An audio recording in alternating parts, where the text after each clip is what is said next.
जो लोग जिंदा बचे हैं वो सभी मजबूरी में सुरक्षित शहरों में छुप कर रह रहे हैं। कहानी की शुरुआत में हम देखते हैं राइली और माइक एक छोड़े हुए कस्बे में घूम रहे ज़ॉम्बियों को दूर से देख रहे हैं। उन्हें महसूस होता है कि इन ज़ॉम्बियों को अपनी पुरानी जिंदगी की हल्की सी यादें बची हुई हैं। कोई पुराने जमाने का बैंडमैन टूटी फूटी धुन बजाने की कोशिश कर रहा है तो बिग डैडी नाम का एक ज़ॉम्बी हाथ में पेट्रोल नोजल लेकर मानो किसी अदृश्य कार में फ्यूल भर रहा हो। राइली सोचने लगता है कि ये ज़ॉम्बी शायद पहले से होशियार हो रहे हैं और यही बात उसे डराती भी है। तभी बिग डैडी गहरी आवाज निकालता है जैसे उसे इंसानों की गंध आ गई हो। राइली और माइक बिना वक्त गंवाए वहां से निकल जाते हैं। उधर चोलो और उसकी टीम कचरा घर पहुंचती है जहां उन्हें कुछ बॉक्स फेंकने होते हैं। जमीन पर तड़पते ज़ॉम्बी को देखकर वे बिना सोचे उसके सिर में गोली मार देते हैं। आखिरी बॉक्स उठाते समय उसमें से खून टपकता दिख रहा है लेकिन वे उसे भी फेंक कर काम निपटा देते हैं। कुछ दूरी पर राइली और माइक को अचानक एक अजीब सा चेहरा दिखता है। माइक जैसी ही बंदूक उठाता है राइली उसे रोक देता है क्योंकि वह उनका साथी चार्ली होता है। इसी दौरान आसमान में आतिशबाजी शुरू हो जाती है और तीनों अपने बड़े आर्मर्ड वाहन डेड रेकनिंग में लौट आते हैं जिसे राइली ने ही डिजाइन किया है। थोड़ी देर बाद चोलो और उसकी टीम भी लौट आती है। पता चलता है कि ये लोग इसी डेड रेकनिंग की मदद से ज़ॉम्बियों से भरे इलाकों में जाकर सामान इकट्ठा करते हैं। राइली चोलो को चेतावनी देता है कि ज़ॉम्बी अब शायद सोचना सीख रहे हैं और एक दूसरे से इशारों में बात भी कर रहे हैं, लेकिन चोलो इसे मजाक समझकर नजरअंदाज कर देता है। चोलो बाइक पर निकलता है और माइक भी उसके साथ जाता है। माइक पूछता है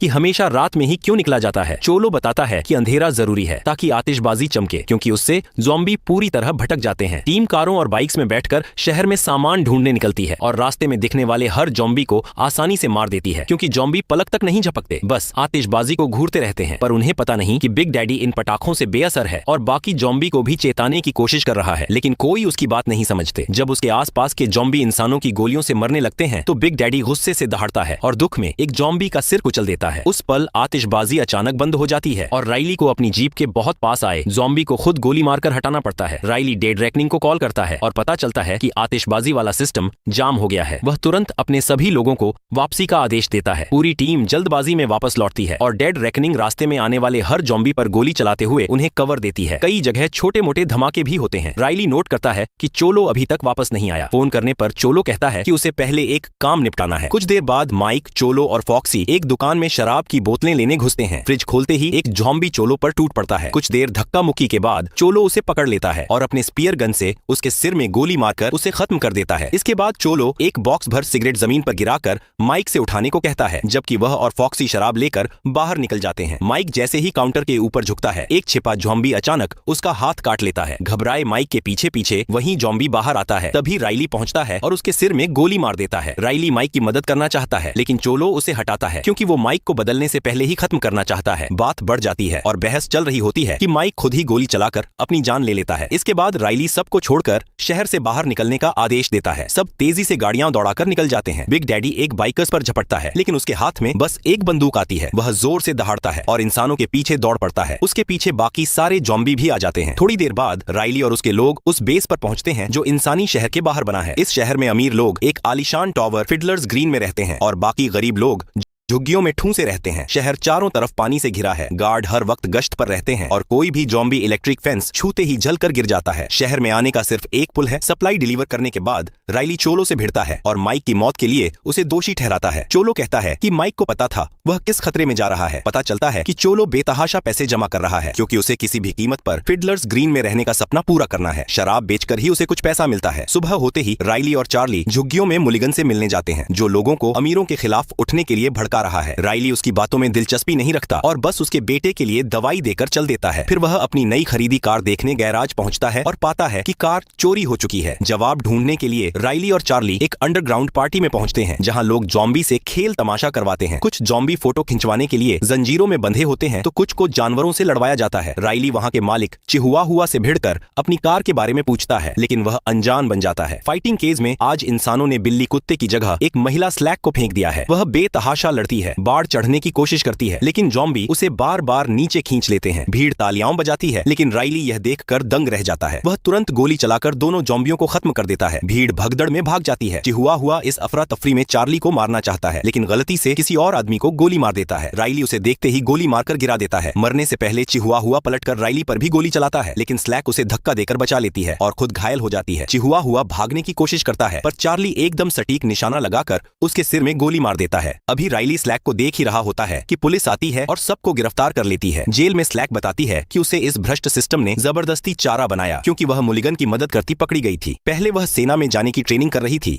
लेकिन महामारी के बाद उसे जबरन एक अश्लील काम में धकेल दिया गया। राइली मानता है कि सिस्टम घटिया है, लेकिन उसे बगावत में कोई दिलचस्पी नहीं। वह तो कार खरीदकर इस शहर से दूर किसी ऐसी जगह जाना चाहता था जहां कोई इंसान न हो। इसी बीच पुलिस मुलिगन को भी भीतर ले आती है। शहर के बाहर बिग डैडी और उसका झुंड एक बैरिकेड के सामने रुकते हैं। वह एक कसाई ज़ॉम्बी को तख्ते में छेद काटने का इशारा करता है और खुद एक लटकी लाश देखकर हैरान रह जाता है। वहां कई ज़ॉम्बियों को उल्टा लटकाकर इंसानों ने उन्हें शूटिंग प्रैक्टिस का निशाना बनाया हुआ होता है। यह देखकर बिग डैडी का बदला लेने का जुनून और बढ़ जाता है। उधर चोलो फिडलर्स ग्रीन पहुंचता है और शहर के नेता कॉफमैन से मिलने जाता है, लेकिन पहले ही कदम पर उसका नौकर निप उस पर हमला करने की कोशिश करता है। निप घबराकर चोलो को बताता है कि कॉफमैन घर पर नहीं है और उसे एक दूसरे फ्लैट से अजीब सी आवाजें सुनाई दे रही थीं। चोलो बिना सोचे पड़ोसी का दरवाजा तोड़ देता है। अंदर पहुंचते ही उसे एक आदमी की लटकती लाश दिखती है जिसने खुद अपनी जान ले ली थी। चोलो एक छोटी सी मूर्ति उठाकर उसका दिमाग फोड़ने ही वाला होता है कि उसकी पत्नी रोते हुए उसे रोक लेती है। दोनों में बहस चल रही होती है कि तभी उस आदमी का बेटा आता है और उसका गला काटने की रस्सी खोलने की कोशिश करता है, लेकिन उसी पल वह लटका हुआ आदमी ज़ॉम्बी बनकर दोबारा जिंदा हो जाता है और अपने बेटे की गर्दन पर झपट पड़ता है। इसके बाद वह उसकी पत्नी पर हमला करने ही वाला होता है कि चोलो मूर्ति उठाता है और उसके सिर को तब तक मारता है जब तक वह हिलना बंद न कर दे। एक गार्ड आता है और चोलो उसे बाकी सफाई करने के लिए छोड़कर निकल जाता है। कुछ देर बाद चोलो कॉफमैन के ऑफिस पहुंचता है और शहर से लाए हुए महंगे सामान उसे देता है। वह कहता है कि उसने इतने साल इसलिए मेहनत की ताकि आखिरकार फिडलर्स ग्रीन में घर ले सके, लेकिन कॉफमैन उसे साफ मना कर देता है कि उसकी क्लास के लोग उस इमारत में रहने लायक नहीं है। चोलो गुस्से से भड़क उठता है और बताता है कि पिछले 3 सालों में उसने कॉफमैन के हर दुश्मन को रास्ते से हटाया है। जिन लाशों को वे बॉक्स में भरकर कचरे में फेंकते थे वे सब कॉफमैन के कहने पर चोलो ही मारता था। इसके बावजूद कॉफमैन पर कोई असर नहीं पड़ता। वह गार्ड बुलाता है ताकि चोलो को हटाया जा सके, लेकिन चोलो समझ जाता है और तुरंत वहां से निकल भागता है। सीढ़ियों में ही एक गार्ड उस पर हमला करता है, पर चोलो पहले से तैयार था। वह गार्ड को गिरा देता है और उसकी बंदूक उठाकर चलता बनता है। शाम होते ही चोलो अपनी टीम के साथ बेस पहुंचता है जहां उनका प्लान डेड रेकनिंग चुराने का होता है। पास में 2 सैनिक एक फुलाए गए पुतले पर गोली चलाने की प्रैक्टिस कर रहे होते हैं। अचानक उन्हें पीछे से आवाज सुनाई देती है। जैसे ही रोशनी करते हैं उनके सामने बिग डैडी खड़ा दिखता है। चीखें सुनते ही बेस में अलार्म बज जाता है। ज़ॉम्बियों का बड़ा झुंड उस बाट तक पहुंच जाता है जो इलेक्ट्रिक नहीं है, क्योंकि उसी हिस्से से गार्ड आते जाते थे। सैनिक पूरी ताकत से गोलीबारी करते हैं, लेकिन ज़ॉम्बी बहुत ज्यादा होते हैं। कुछ ही मिनटों में बाट टूट जाती है और ज़ॉम्बी अंदर घुस आते हैं। ज़ॉम्बी बेस में घुसकर सारे सैनिकों को खत्म कर देते हैं। बेस से निकलते ही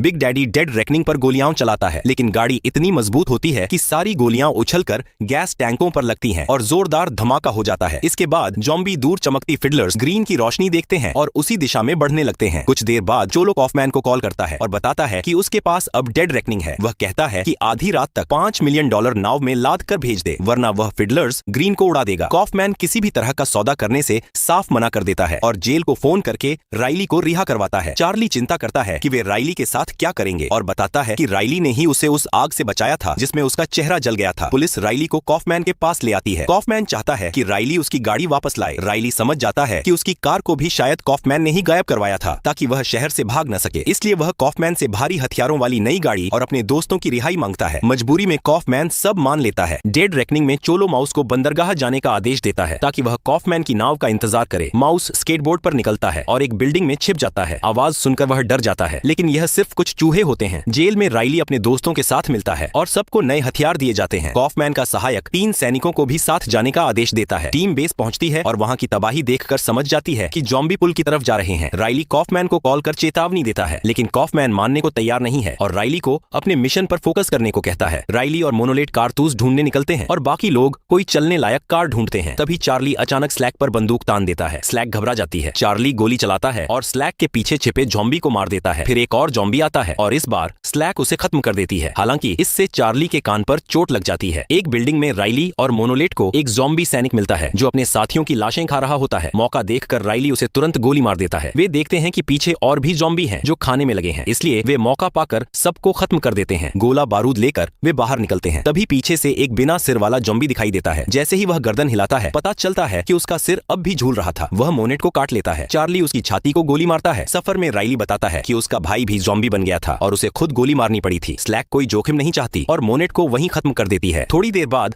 राइली अपने बनाए ट्रैकर से देखता है कि डेड रेकनिंग कहीं पहाड़ी की तरफ जा रही है, जहां से मिसाइल दागना बिल्कुल सही रहता। स्लैक गाड़ी को ऑफ रोड लेकर शॉर्टकट पकड़ती है ताकि वे पहले पहुंच जाएं। डेड रेकनिंग आखिर पहुंच ही जाती है और राइली और चार्ली सामने आ खड़े होते हैं। चोलो उन्हें अंदर आने देता है, फिर बंदूक राइली पर तान देता है और प्रिटी बॉय को मिसाइलें तैयार करने को कहता है। राइली उसे समझाता है कि मिसाइल गिरने पर निर्दोष लोग भी मरेंगे, लेकिन चोलो कहता है कि कॉफमैन की वजह से उससे कहीं ज्यादा लोग मर चुके हैं। शहर के अंदर आखिरकार ज़ॉम्बियों ने पूरी तरह घुसपैठ कर ली है। वे जिसे भी देखते हैं फाड़ डालते हैं। हर तरफ अफरा तफरी और तबाही फैल चुकी है। एक गार्ड को गिराकर बिग डैडी उसकी बंदूक उठाता है और दूसरे ज़ॉम्बी को भी दिखाता है कि इंसानों को कैसे मारते हैं। एक और सैनिक ग्रेनेड फेंकने की कोशिश करता है, लेकिन कसाई ज़ॉम्बी उसका हाथ काट देता है। उसका शरीर ग्रेनेड पर गिरता है और धमाके में वह खुद उड़ जाता है। उधर आधी रात जैसे ही होती है, चोलो मिसाइल दागने की कोशिश करता है, लेकिन कुछ नहीं होता। राइली बताता है कि उसने अपने डिवाइस से मिसाइल सिस्टम ही बंद कर दिया था और वो डिवाइस जमीन पर पटक कर तोड़ देता है। चोलो गुस्से में राइली पर टूट पड़ता है। उसी समय मोटाउन होश में आकर डेड रेकनिंग के पास पहुंचती है। राइली स्क्रीन पर उसे देख लेता है और चोलो को गाड़ी से लात मारकर बाहर धकेल देता है। मोटाउन फायरिंग शुरू करती है, लेकिन उसी पल पीछे से ज़ॉम्बी आकर उसके चेहरे पर काट लेता है। स्लैक तुरंत उसे गोली मार देती है ताकि वह ज़ॉम्बी न बने। पिलसबरी भी उस ज़ॉम्बी को खत्म कर देता है। इस मौके का फायदा उठाकर चार्ली फॉक्सी को निहत्था कर देता है और डेड रेकनिंग का कंट्रोल ले लेता है। राइली चोलो को चेक करता है और देखता है कि वह मोटाउन की गोली से बुरी तरह घायल है। इस बीच फिडलर्स ग्रीन में कॉफमैन तिजोरियों से पैसा भर भर कर अपनी गाड़ी में डाल रहा है। एक बोर्ड मेंबर उसे रोकने की कोशिश करता है तो कॉफमैन उसे भी गोली मार देता है। तभी राइली का फोन आता है। वह बताता है कि उन्होंने चोलो को रोक दिया है, लेकिन शहर में धमाके सुनकर कॉफमैन यकीन नहीं करता। राइली समझ जाता है कि ज़ॉम्बी शहर में घुस चुके हैं और वह वापस लौटने का फैसला करता है। चोलो अपने जख्म देखकर समझ जाता है कि शायद वह जिंदा नहीं बचेगा। वह फॉक्सी से कहता है कि उसे बस एक आखिरी काम करना है। फॉक्सी उसे बेस तक छोड़कर अलविदा कह देता है। शहर के अंदर ज़ॉम्बी हर इंसान पर टूट रहे हैं। वे बंदूकें और औजार चलाना भी सीख रहे हैं ताकि और ज्यादा तबाही मचा सकें। राइली शहर के गार्ड्स को कहता है कि फेंस खोल लो ताकि लोग भाग सकें, लेकिन बिजली बंद नहीं हो रही और पावर स्टेशन कोई फोन नहीं उठा रहा। मुख्य पुल से जाना मौत को बुलाने जैसा है, इसलिए राइली मैप देखता है और एक ड्रॉब्रिज ढूंढता है जो हमेशा ऊपर रहता है। वे उसी की तरफ निकल जाते हैं। आगे एक कंस्ट्रक्शन साइट में ज़ॉम्बी औजार उठा लेते हैं, हथौड़े, कट्टर और यहाँ तक कि जैक हैमर भी। जल्द ही वे फिडलर्स ग्रीन पहुंच जाते हैं और औजारों से दरवाजा तोड़ देते हैं। अंदर घुसते ही अमीर लोगों पर हमला कर देते हैं। डेड रेकनिंग ड्रॉब्रिज पर पहुंचती है। स्लैक कंट्रोल रूम का ताला गोली मारकर उड़ाती है, जिससे राइली भी बाल बाल बचता है। उसी समय ज़ॉम्बी गाड़ी को घेर लेते हैं। राइली दौड़कर लीवर खींचता है और पुल नीचे आने लगता है, लेकिन इसे नीचे आने में कुछ मिनट लगेंगे। एक ज़ॉम्बी राइली पर कूद पड़ता है। लंबी झड़प के बाद राइली उसे पुल के किनारे से धक्का देता है और नीचे आता पुल उसकी गर्दन उड़ा देता है। बाकी टीम राइली को छत पर चढ़ने के लिए बुलाती है। वह चढ़ते चढ़ते आसपास के ज़ॉम्बियों पर गोली चलाता रहता है। प्रिटी बॉय इंतजार नहीं करता और गाड़ी आगे बढ़ा देता है, कई ज़ॉम्बियों को कुचलते हुए। पीछे एक ज़ॉम्बी सीढ़ी से लटक कर गाड़ी में घुसने की कोशिश करता है, लेकिन राइली ऊपर मिसाइल लॉन्चर ठीक करके अंदर आ जाता है। शहर में लोग इलेक्ट्रिक फेंस पर पहुंचकर फंस जाते हैं। ज़ॉम्बी उन्हें चारों तरफ से घेर लेते हैं और सबको लगता है कि अब उनकी मौत तय है। तभी डेड रेकनिंग आतिशबाजी छोड़ता है। ज़ॉम्बी एक सेकंड के लिए रुकते हैं, लेकिन अब वे पहले से ज्यादा चालाक हो चुके हैं और जल्दी ही सामान्य हो जाते हैं। फिडलर्स ग्रीन में कॉफमैन और निप भागने की कोशिश करते हैं, लेकिन बिग डैडी सामने आ जाता है। कॉफमैन गोली चलाता है, लेकिन कोई फर्क नहीं पड़ता, इसलिए निप उसे खींचकर गैरेज में ले जाता है। कॉफमैन कार में बैठता है, पर बिग डैडी फिर पहुंच जाता है। निप डर कर भाग जाता है। बिग डैडी कार को हिलाता है, फिर पेट्रोल पंप देखकर नोजल से कार की खिड़की तोड़ देता है और अंदर पेट्रोल भर देता है। फिर वह वहां से हट जाता है। कॉफमैन जैसे ही कार से उतरता है, वह चोलो को आता देखता है और उस पर गोली चलाता है। गोलियों का कोई असर नहीं होता और रोशनी में आते ही पता चलता है कि चोलो अब ज़ॉम्बी बन चुका है। दोनों कार के ऊपर लड़ने लगते हैं। तभी बिग डैडी जलता हुआ प्रोपेन टैंक उठाकर उन पर फेंक देता है। पेट्रोल में आग लगती है